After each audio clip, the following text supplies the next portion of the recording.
Assalomu alaykum. Men Saida Ahmadova Ozoda 2 yildan buyon para qilichbozlik sporti turi bilan shug'ullanib kelmoqdaman.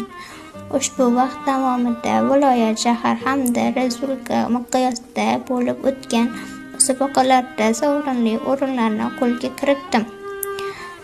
Sport meni hayotimni bir bo'lagiga aylanib ulgurdi.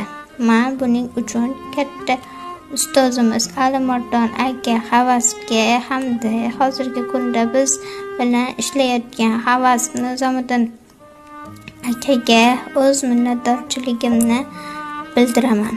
Barcha imkoniyati cheklanganlarni sport bilan shug'ullanishiga taklif qilaman.